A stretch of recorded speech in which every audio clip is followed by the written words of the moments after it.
नमस्कार दोस्तों। तनावपूर्ण चुनाव के हिंसक होने के बाद तंजानिया में कर्फ्यू, इंटरनेट ब्लैकआउट। तंजानिया 29 अक्टूबर 2025 को हुए आम चुनाव के बाद भड़के हिंसक विरोध प्रदर्शनों के बाद से देश में कर्फ्यू लगा हुआ है और इंटरनेट लगभग पूरी तरह से बंद है। देश के मुख्य विपक्षी दलों को चुनाव लड़ने से रोक दिए जाने के बाद यह चुनाव व्यापक जनाक्रोश और विवाद का विषय बन गया था। कर्फ्यू घोषित है। चुनाव के दिन तंजानिया पुलिस ने वाणिज्यिक राजधानी दार ए सलाम में अनिश्चितकालीन कर्फ्यू लगा दिया क्योंकि प्रदर्शनकारियों ने पुलिस के साथ झड़प की और वाहनों में आग लगा दी।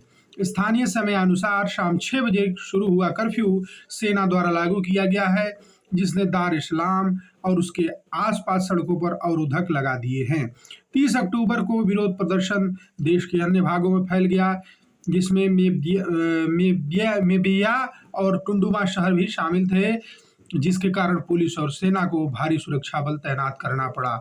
इंटरनेट ब्लैकआउट 29 अक्टूबर 2025 को विरोध प्रदर्शन शुरू होने के तुरंत बाद देश भर में इंटरनेट सेवाएं गंभीर रूप से बाधित हो गईं। इंटरनेट मॉनिटर नेट ब्लॉक्स ने राष्ट्रव्यापी डिजिटल ब्लैकआउट की पुष्टि की है तथा वैश्विक अधिकार समूहों ने पिछले चुनावों में इसके प्रयोग का हवाला देते हुए इस कदम की निंदा की है। ब्लैकआउट के बावजूद प्रदर्शनकारियों ने आगे के प्रदर्शनों को आयोजित करने के लिए वैकल्पिक संचार विधियों का उपयोग किया और ये चुनाव विवादित हुआ। यह अशांति बुधवार के मतदान के बाद हुई, जिसे कई पर्यवेक्षकों और मानवाधिकार समूहों ने न तो स्वतंत्र न ही निष्पक्ष बताया।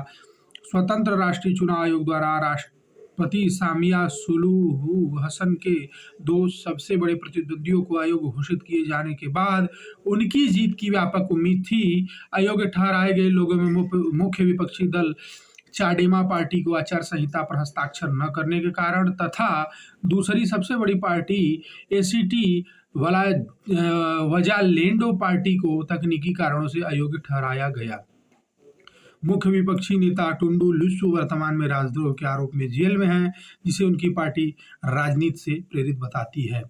एमनेस्टी इंटरनेशनल सहित मानवाधिकार समूहों ने मतदान से पहले भय के माहौल का उल्लेख किया, जिसमें कथित तौर पर गायब होने, गिरफ्तारियों और सरकार के आलोचकों को डराने धमकाने की घटनाएं शामिल थी।